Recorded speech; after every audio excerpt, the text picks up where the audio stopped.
New alarm bells ringing tonight on the coronavirus outbreak in this country. Doctors say the virus is spread through droplets when someone coughs or sneezes. And I think the business community, it's in their interest that people actually stay home and stop the spread. For a business that can allow more employees to telecommute, we want you to do that.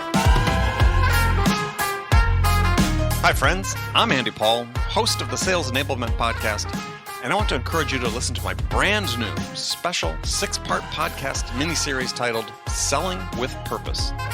The team behind Sales Enablement Podcast and I put together this incredible series of inspiring conversations exploring what it means to sell with a mission greater than just hitting your numbers in this era of COVID-19 and beyond. So tune in to hear from world-class enterprise sales leaders and learn how their 6 companies will close $50 billion selling remotely. See how they've supported essential workers with the products and services they need to stay safe and thrive during this time of crisis.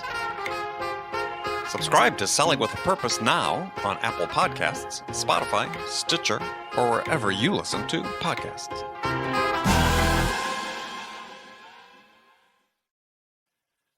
Guided selling from ringDNA makes your entire sales team more effective by revealing exactly what reps should do and when to do it. Guided selling works by transforming sales data into a curated list of prioritized sales actions. So when reps start their day, they'll never again wonder which prospects and accounts or hot inbound leads to reach out to next. Guided selling even shifts reps' priority in response to real-time buying signals. Finally, even new reps can sell like seasoned ones. Let ringDNA be your guide to success. Learn more at ringdna.com/guided selling. That's ringdna.com/guided selling.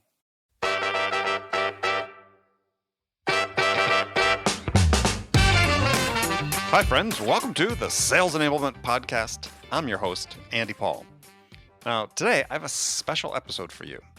I spoke with Keenan as part of my interview series with the 4 other semifinalists of ringDNA's Sales Madness Bracket Challenge competition. The other semifinalists being Jeb Blount, Mike Weiberg, and Paul Smith. Now, for those of you, who didn't participate, ringDNA matched up 64 of the most popular sales books of all time, and we matched them up in a March Madness-style bracket competition. And we asked you to vote on your favorite sales book. And over the course of several weeks, thousands and thousands of people voted, and the books by these 4 authors were crowned the top 4 favorite sales books as a result. So today, Keenan joins me to talk about his book, Gap Selling, which was one of the 2 finalists, the other being Fanatical Prospecting by Jeb Blount.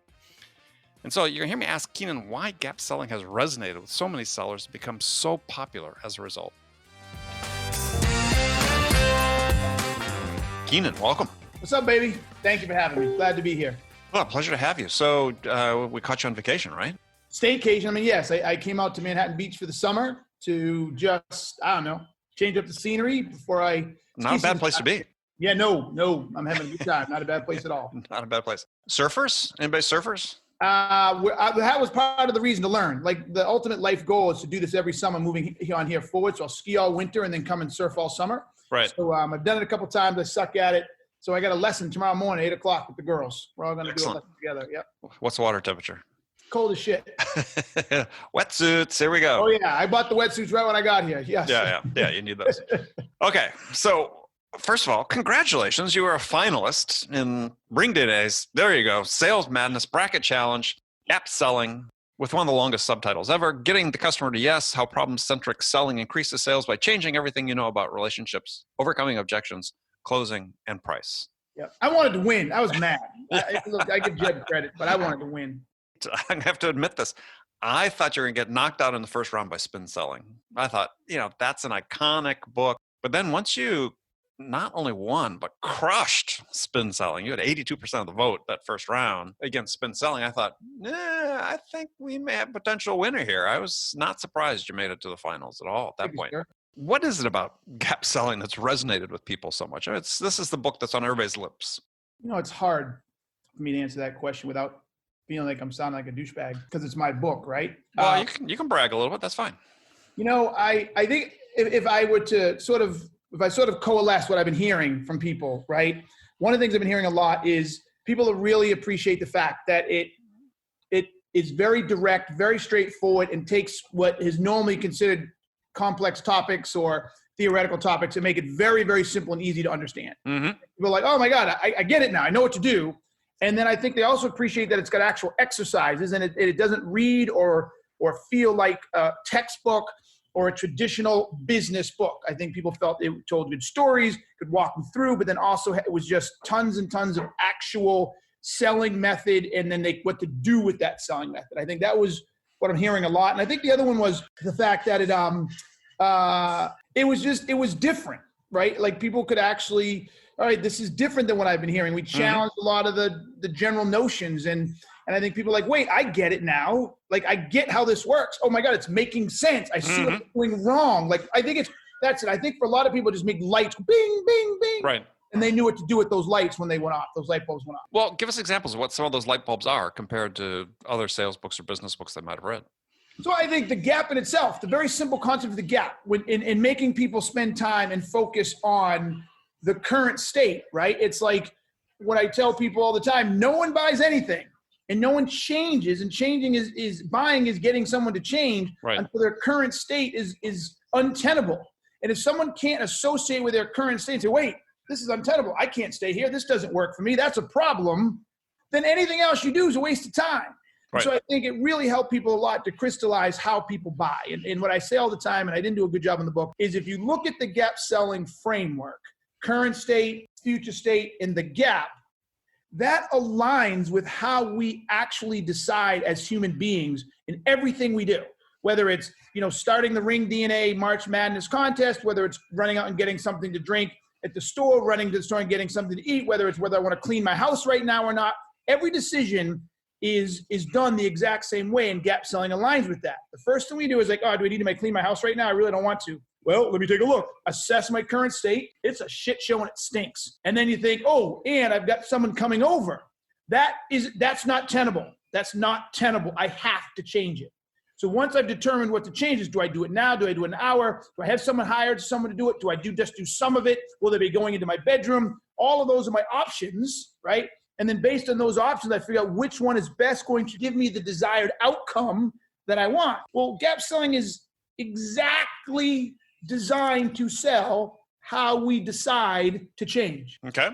So this is sort of interesting thought process. So is what were people thinking before? So if you're a seller and if you're thinking, my job is not to help this customer, it wasn't to help this customer cross this gap. What was it? What was I thinking my sales job was? I don't think they were thinking at all. They were thinking they had to sell a product. That's why I tell it product-centric versus problem-centric, right? They abdicated much of the problem solving to the customer. And so a lot of salespeople, even with decent sales training, would run around and say, hey, look, I've got this phone and it does this and it does that. If you have this problem, it'll do this. And if you have this problem, it'll do this. If they even did that.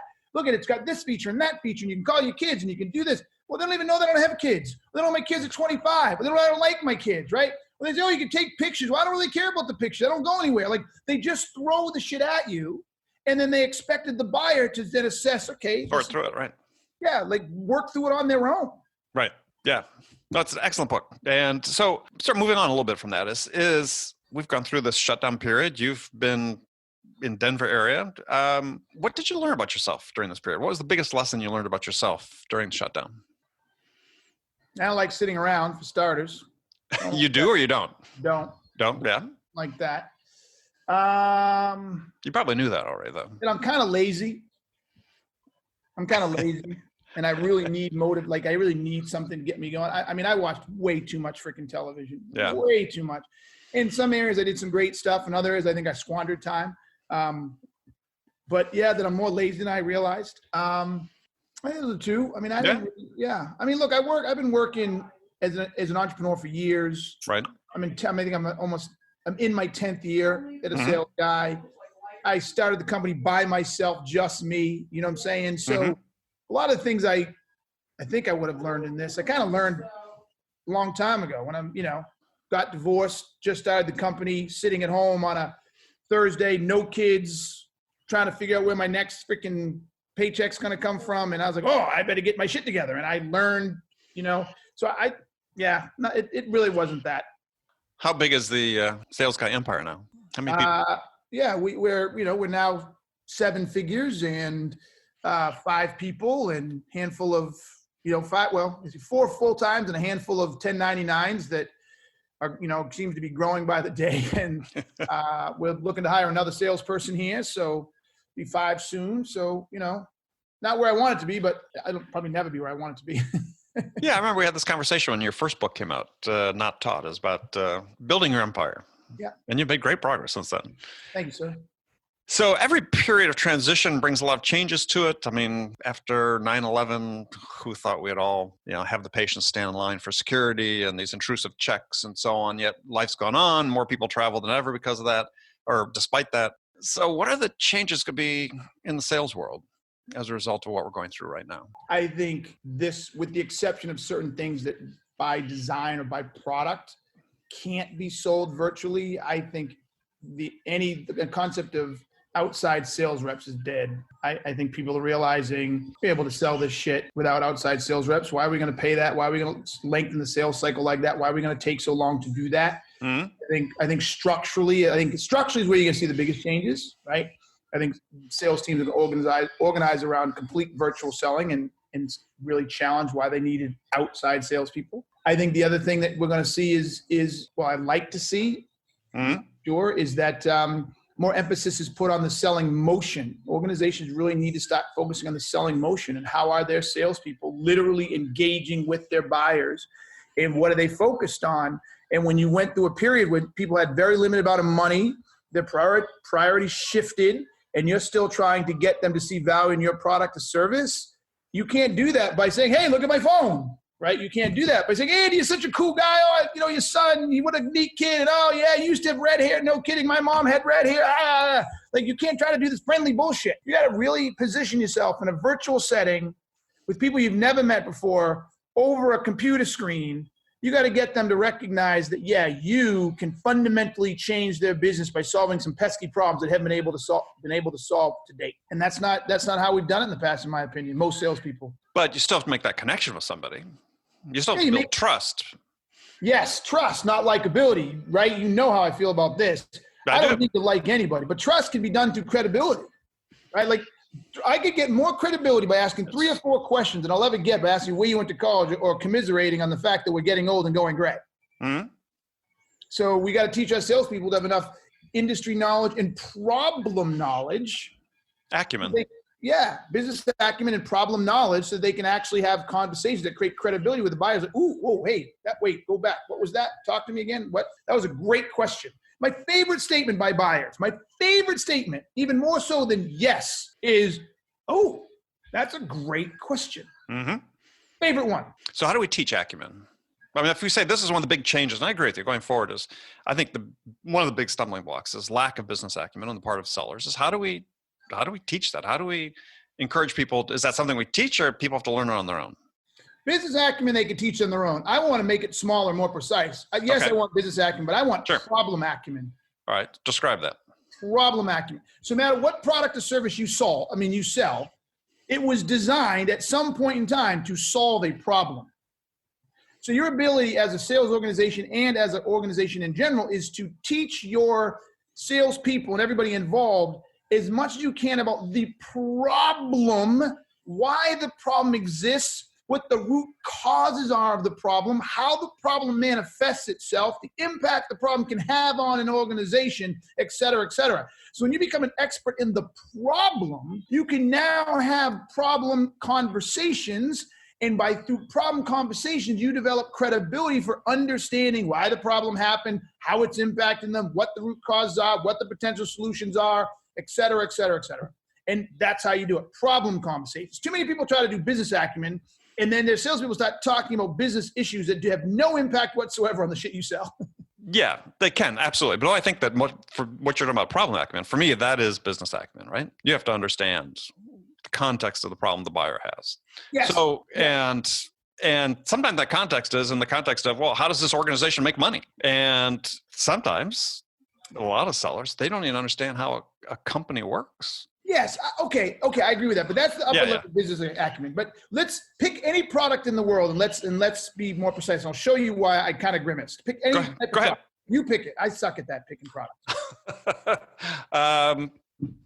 Call coaching. Okay, call coaching. So it is to understand, if I sell call coaching, to understand how a company makes money is important, but it is what I'm going to say a second or third level of importance. Because I want to get right down to the problem. Call coaching addresses underperforming salespeople as a problem, right? So the more time I can spend and speak to why salespeople underperform when it comes to areas of lack, and I'm just making this, but Sure, go ahead. Right? I want people to understand the psychology around performance. I want them to understand things about ego around performance. I want them to understand the importance of communication and how people can accept or deny communication. I want them to understand the concept of self-motivation. I want them to understand like everything you can when it comes to how people perform by themselves, how people improve, how people learn. Right. That's more important than how your company makes money. I can get that in the second or third level. Okay. Take that for granted. But just lay the things you talk about, things you just laid out there. It requires a ton of curiosity and self-motivation on the part of the rep to learn that. Yes, but here's the cool part. I would argue it doesn't. If the company does all the research and teaches you that shit and educates you and all that, all you have to do is a basic discovery, know what you're looking for. Like So why aren't companies doing it? No, because they don't know the problems they solve. Because they're too busy talking about the product. They're too busy calling. We got this great calling software. It's the greatest thing in the world. It'll make your reps better. They sell the future state. All they do is sell the future state, Andy. It'll make your reps better. It'll make you more money. They'll be more productive. You'll have better relationships. They forget to stop and ask what the root cause and get into the problem. What problem are we solving? And why do these problems exist in the first place? And what perpetuates the problems? No matter where your sales team is working from, ringDNA can enable them to be more productive and effective. ringDNA offers a complete platform for remote sales teams that gives reps the tools they need to connect with more prospects and create more opportunities and drive more revenue no matter where they're working from. And managers can get real-time insight they need to coach reps to success. Win more deals from anywhere on the planet with ringDNA. Learn more about how ringDNA helps remote teams at ringdna.com/remote work. That's ringdna.com/remote work.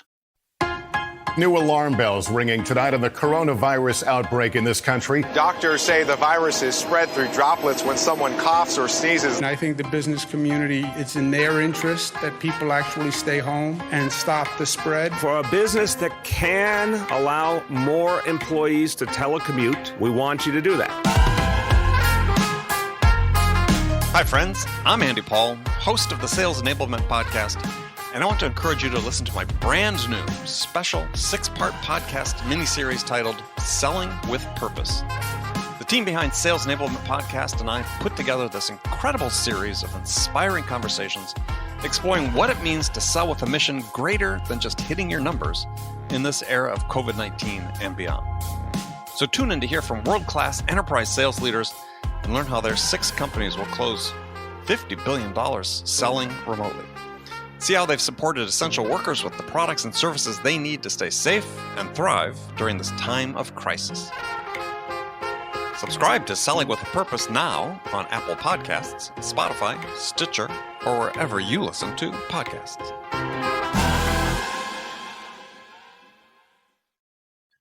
So let's take this in a little bit different direction then. So part of your business is, or has been, is recruiting, right? Mm-hmm. So is the profile in the new normal, the next normal, is the profile of what a salesperson needs to be in a purely virtual world, is that changing? Whew, this is a tough one for me because I have been such a rebel and a rogue when it comes to the traditional hiring for salespeople. Mm-hmm.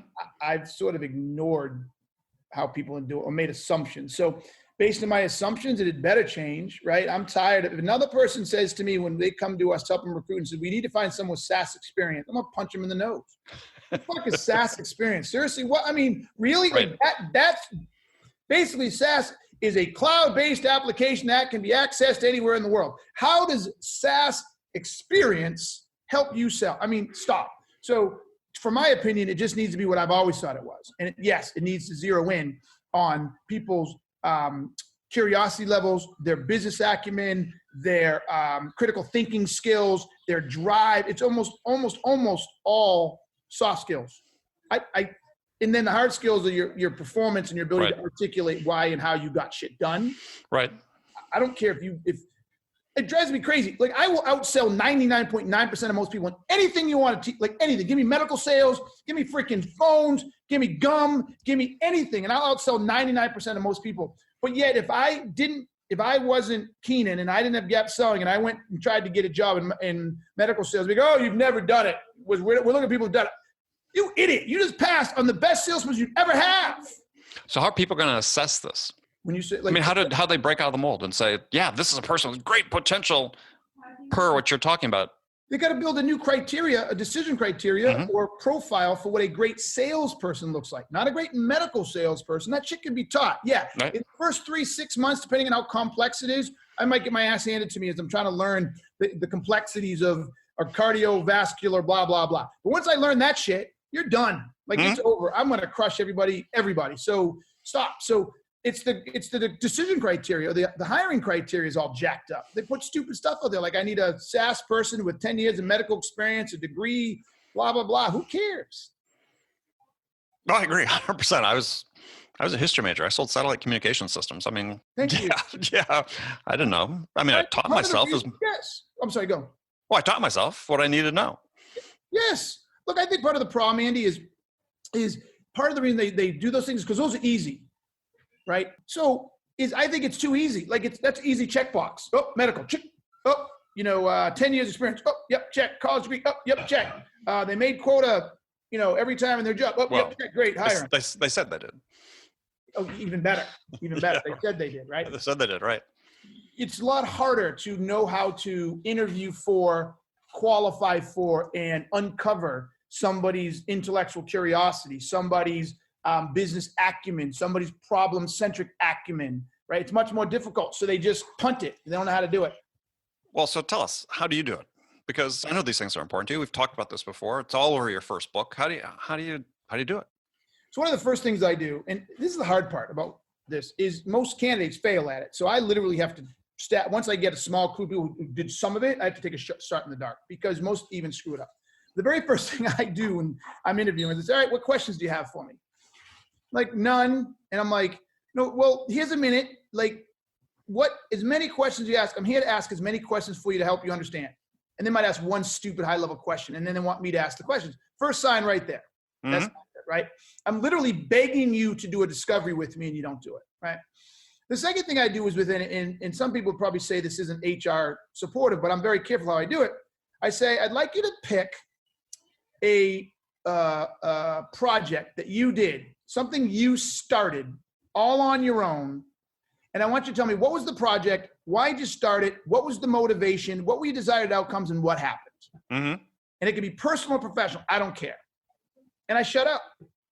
And if someone's never started something, fuck you. I'm not hiring you. You're out. I don't give a fuck. Like, literally, especially at my age, young kids, I'm a little, but if you start talking 30, 35, 40, 45-year-old people, and you've never, ever started something at work, in your community, or anything, you're useless. I got no time for you. And the reason I ask that question is because think about what it takes. Why'd you start it? They should say, I saw a problem. This bothered me. I didn't like this. This wasn't getting done, right? A problem. And then I'm like, well, what did you do? And this is the solution to the problem. And how did you execute it? That question tells me so much about business acumen, problem solving, drive, creative thinking. So that gets me 80% of the way right there. I love it. I love it. And yet, instead of doing that, is people go through and do assessments, right? Let's do off the ship personality assessments. I don't touch that shit. Mine have been great when I take them. They fit me, but I had a personality assessment tell me I wasn't good for a job once. And then somehow I got called, I forget how I got called back to that job or whatever. I crushed it. I was like, I'm not doing this. Like that was, no. I don't like that random stuff. Sorry. Yeah, I took one a couple of years ago. I had a guest on my show and he wanted me to take his, and he calls back afterwards and says, were you trying to game it? I said, no. He says, oh, well, according to this, you shouldn't be in sales. It's like, okay, there you go. You get it. So you get it. All right. Well, Jim, we're out of time, but as always, Who? Keenan, sorry. Oh, I know you knew me way back in the day. But I know. When it was optional. Now it's no longer optional. Yes. No. Always a pleasure. Yes. Thank you. You're a good man. Always a pleasure. I like talking to you. Likewise. So, thanks for your time. Okay, friends, that's it for this episode. First of all, I want to thank you for taking the time to listen. I'm so grateful for your support of this show. And I want to thank Keenan for sharing his insights with us today.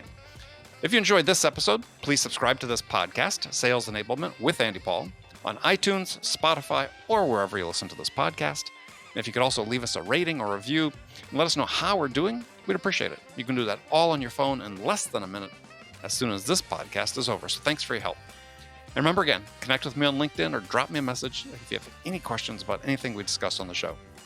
So thank you so much for investing your time to join me today. Until next time, I'm your host, Andy Paul. Good selling, everyone.